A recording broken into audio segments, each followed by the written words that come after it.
Assalamualaikum warahmatullahi wabarakatuh. Di sini kami dari kelompok 1 akan mempresentasikan tentang analisis kelayakan bisnis usaha budidaya ikan lele. Nah, di sini perkenalkan saya Armur Fitri, NPM 11111201009.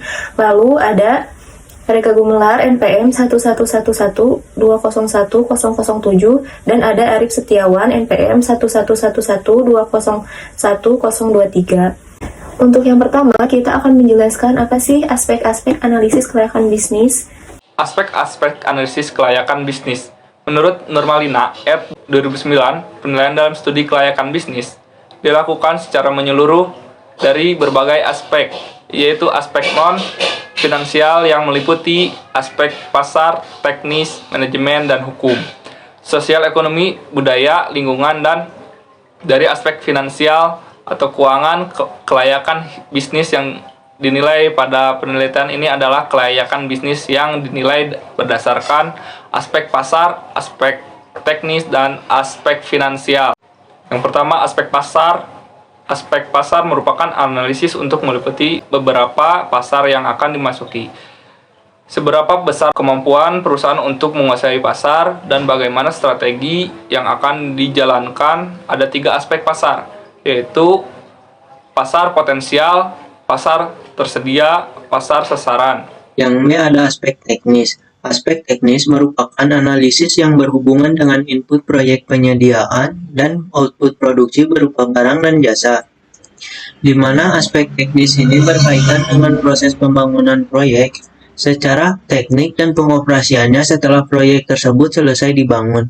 Hal yang perlu dikaji dalam aspek teknis antara lain lokasi bisnis, luas produksi, layout, proses produksi, dan pemilihan jenis teknologi dan equipment. Yang C ada aspek finansial.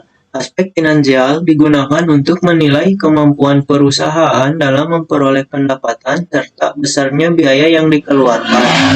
Aspek finansial merupakan suatu gambaran yang bertujuan untuk menilai kelayakan suatu usaha untuk dijalankan atau tidak dijalankan dengan melihat dari beberapa indikator. Analisis sensitivitas. Analisis sensitivitas dibutuhkan dalam rangka mengetahui sejauh mana dampak parameter-parameter investasi yang telah ditetapkan sebelumnya boleh berubah karena adanya faktor situasi dan kondisi selama umur investasi, sehingga perubahan tersebut hasilnya akan berpengaruh secara signifikan pada keputusan yang telah diambil. Lalu ada analisis resiko. Secara umum, arti resiko dikaitkan dengan kejadian yang tidak diharapkan. Secara konvensional, mengkaji besarnya resiko dilakukan dengan menganalisis aliran kas investasi yang bersangkutan, yaitu variabilitas aliran kas masa datang terhadap aliran kas yang diharapkan. Bagaimana kelayakan usaha pembudidayaan ikan lele dilihat dari aspek pasar dan aspek teknis pembudidayaan. Untuk mengetahui ramalan permintaan dan pendapatan perusahaan dalam tahun-tahun ke depan, maka harus dilakukan pengolahan data berdasarkan kuesioner yang telah disebar. Dari kuesioner yang telah disebar, dapat dilihat seberapa besar pasar tersedia, pasar potensial, dan pasar sasaran.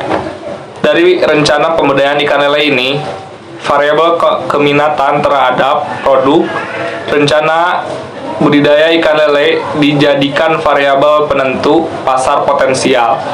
Responden yang mewajibkan berminat diklarifikasikan sebagai pasar potensial, sedangkan sisanya diklarifikasikan sebagai pasar tidak potensial. Misalkan dari hasil perhitungan frekuensi terlihat bahwa dari total 59 responden ada 48 responden atau sekitar 81,36% yang berminat pada produksi ikan lele ini tergolong cukup besar terhadap dapat disimpulkan bahwa rencana pembudidayaan ikan lele ini sebagai sebuah inovasi bisnis mendapat respon positif dan diterima dengan baik khususnya bagi masyarakat Kota Bandung dan sekitarnya.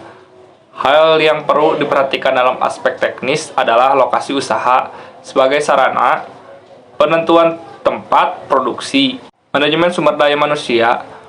Untuk mengetahui berapa pekerja yang dibutuhkan, kapasitas produksi untuk mengetahui jumlah produksi, layout tempat usaha untuk memudahkan proses produksi menjadi lebih efektif dan efisien.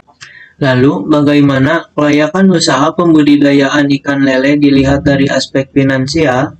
Dari hasil perhitungan net present value yang didapat dari nilai uang saat ini, dari penerimaan dikurangi dengan uang saat ini, dari biaya periode waktu investasi yang berjalan selama 5 tahun, diperolehlah NPV sebesar Rp561.228.242. Karena nilai NPV di akhir tahun investasi lebih besar dari 0, maka dari segi investasi, pengembangan budidaya ikan lele ini layak untuk dijalankan. Tingkat IRR yang dicapai untuk periode investasi 5 tahun adalah 32,38%. Pada tingkat IRR ini berarti bahwa proyek atau bisnis ini memberikan laju keuntungan sebesar 32,38% per tahun, di mana IRR ini lebih besar jika dibandingkan dengan MARR atau Minimum Attractive Rate of Return, yaitu tingkat pengembalian minimum yang diinginkan oleh perusahaan sebesar 14%. Dikarenakan nilai IRR lebih besar daripada MARR, maka pembukaan pembudidayaan ikan lele ini dapat dikatakan layak. Bagaimana tingkat sensitivitas dan risiko dalam usaha pembudidayaan ikan lele terhadap perubahan harga bahan baku, kenaikan biaya operasional, kenaikan biaya investasi, penurunan jumlah permintaan, dan perubahan harga jual?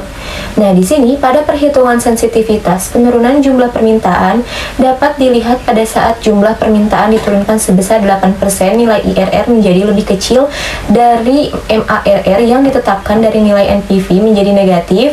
Ini menunjukkan bahwa variabel jumlah permintaan lebih sensitif terhadap nilai investasi dibandingkan dengan variabel bahan baku dan sama tingkat sensitivitasnya dengan variabel harga jual. Sekian presentasi dari kelompok 1. Mohon maaf apabila ada salah-salah kata. Terima kasih. Wassalamualaikum warahmatullahi wabarakatuh.